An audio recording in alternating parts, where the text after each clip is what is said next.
Assalamualaikum warahmatullahi wabarakatuh.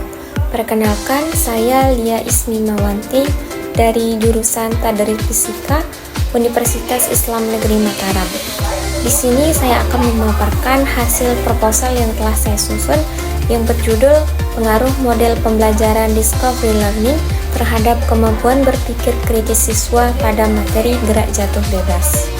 Di sini saya akan menjelaskan latar belakangnya, yaitu pendidikan merupakan proses perubahan sikap dan perilaku secara sadar ataupun tidak sadar untuk mengembangkan kemampuan secara mandiri dengan akhlak mulia. Guru berperan penting dalam memilih metode pembelajaran yang tepat untuk meningkatkan pemahaman siswa, seperti model discovery learning yang mendorong siswa belajar mandiri dan lebih aktif. Model discovery learning memungkinkan siswa menemukan pengetahuan melalui observasi dan eksperimen, membuat pelajaran lebih bermakna. Penelitian ini bertujuan untuk melihat pengaruh model discovery learning terhadap kemampuan berpikir kritis kelas 10 pada materi fisika gerak jatuh bebas di Madrasah Aliyah Manhalul Ma'arif Darek. Adapun rumusan masalahnya yaitu bagaimana pengaruh model pembelajaran discovery learning terhadap kemampuan berpikir kritis siswa pada materi gerak jatuh bebas. Tujuan penelitiannya yaitu untuk mengetahui pengaruh model pembelajaran discovery learning terhadap kemampuan berpikir kritis siswa pada materi gerak jatuh bebas. Manfaat penelitian ini bagi peneliti sendiri untuk memperdalam pemahaman dan pengalaman dalam menerapkan model discovery learning. Dan bagi lembaga, hasil penelitian ini dapat membantu mengembangkan kurikulum dan meningkatkan kualitas pembelajaran serta pelatihan guru. Dan bagi masyarakat, penelitian ini berpotensi meningkatkan kemampuan berpikir kritis siswa dan kualitas pendidikan melalui penerapan model pembelajaran yang lebih efektif. Adapun definisi operasionalnya, yang pertama model pembelajaran, kemudian model pembelajaran discovery learning, kemudian kemampuan berpikir kritis siswa dan materi gerak jatuh bebas. Kajian pustaka mulai dari model pembelajaran. Model pembelajaran merupakan kerangka konseptual yang menjadi pedoman bagi guru guna mencapai tujuan pembelajaran yang telah ditetapkan. Model pembelajaran adalah teknik penyajian materi yang digunakan oleh guru atau pendidik lainnya untuk mencapai hasil belajar yang diharapkan.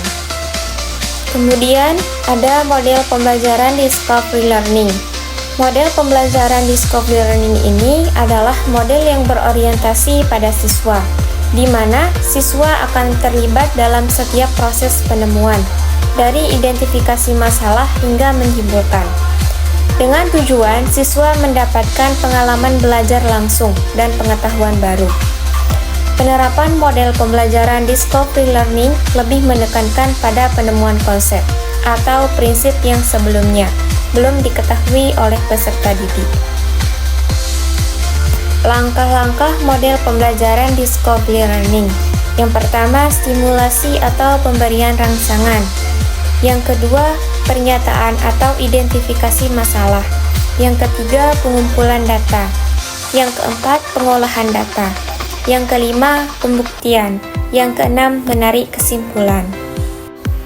Kemampuan berpikir kritis. Berpikir kritis mengacu pada proses pengarahan segala pengetahuan dan keterampilan dalam memecahkan permasalahan yang muncul, mengambil keputusan, menganalisis semua asumsi yang muncul, dan melakukan investigasi atau penelitian berdasarkan data dan informasi yang telah didapat sehingga menghasilkan informasi atau simpulan yang diinginkan. Gerak jatuh bebas. Gerak lurus dibagi menjadi dua, yaitu gerak lurus beraturan dan gerak lurus berubah beraturan. Gerak jatuh bebas adalah gerak jatuh benda pada arah vertikal dari ketinggian tertentu tanpa kecepatan awal. Gerak jatuh bebas merupakan contoh gerak lurus berubah beraturan, dan ciri-cirinya lintasannya lurus, kecepatan benda berubah secara beratur, dan percepatan benda konstan. Adapun kajian penelitian terdahulunya, yang pertama, berdasarkan penelitian terdahulu yang pertama, yang ditulis Henik Nurhofiah, Anang Santoso, dan Sa'dun Akbar pada tahun 2019 dengan judul penelitian pengaruh model Discovery Learning berbantuan media benda nyata terhadap kemampuan berpikir kritis dan pemahaman konsep IPA. Yang kedua, berdasarkan penelitian terdahulu yang kedua yang ditulis oleh Median Agus Priyadi, Afif Rahman Riyanda, dan Desi Purwanti pada tahun 2021 dengan judul penelitian pengaruh model Guided Discovery Learning berbasis e-learning terhadap kemampuan berpikir kritis. Adapun hipotesis penelitiannya, HA terdapat pengaruh yang signifikan dari penerapan model pembelajaran Discovery Learning terhadap kemampuan berpikir kritis siswa pada materi gerak jatuh bebas. H0-nya, tidak terdapat pengaruh yang signifikan dari penerapan model pembelajaran Discovery Learning terhadap kemampuan berpikir kritis siswa pada materi gerak jatuh bebas. Pendekatan dan jenis penelitiannya menggunakan penelitian eksperimen dengan pendekatan kuantitatif. Populasi yang digunakan pada penelitian ini siswa kelas 10 MIPA MA Manhalul Ma'arif Deret. Sedangkan sampelnya siswa kelas 10 MIPA 1 sebagai kelas eksperimen dan 10 MIPA 2 sebagai kelas kontrol. Waktu dan tempat penelitian akan diadakan pada bulan Januari sampai Maret pada tahun 2025. Tempatnya di MA Manhalul Ma'arif Deret. Variabel penelitian. Variabel bebasnya model pembelajaran Discovery Learning, sedangkan variabel terikatnya kemampuan berpikir kritis siswa, dan variabel kontrolnya siswa kelas 10 MIPA 2 MA Manhalul Ma'arif Deret sebagai kelas kontrol dengan materi gerak jatuh bebas. Desain penelitiannya mulai dari pengumpulan data awal, kemudian pengumpulan data lanjutan, terus pengolahan data atau analisis data, dan yang terakhir penyimpulan data dan evaluasi. Instrumen penelitiannya. Yang pertama, lembar wawancara. Lembar wawancara merupakan instrumen dalam mengumpulkan informasi dari sampel. Lembar ini berisi pertanyaan-pertanyaan terkait seputar tentang penelitian maupun penelitian yang akan dilakukan. Kemudian, tes. Tes yang digunakan adalah soal pretest dan posttest. Soal pretest dan posttest merupakan instrumen dalam bentuk soal.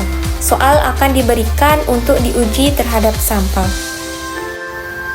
Kemudian, teknik pengumpulan data atau prosedur penelitian. Yang pertama, wawancara. Untuk teknik wawancara, peneliti menggunakan lembaran-lembaran yang diisi dengan beberapa pertanyaan terkait dengan proses belajar mengajar di sekolah tujuan penelitian. Kemudian ada tes. Pada penelitian ini menggunakan pretest dan posttest. Kontrol group design. Dalam desain ini terdapat dua kelompok yang dipilih secara random. Selanjutnya diberi pretest untuk mengetahui keadaan awal atau tidaknya perbedaan antar kelompok eksperimen dan kelompok kontrol. Kemudian yang ketiga, dokumentasi. Teknik dokumentasi pada penelitian kali ini menggunakan foto dan beberapa instrumen penelitian seperti RPP dan silabus. Teknik analisis data. Yang pertama, analisis uji instrumen. Di sini akan menggunakan uji validitas, yaitu salah satu uji kelayakan instrumen penelitian sehingga layak digunakan terhadap variabel penelitian. Kemudian ada uji reliabilitas, yaitu salah satu uji instrumen penelitian terhadap hubungan antar variabel-variabel penelitian.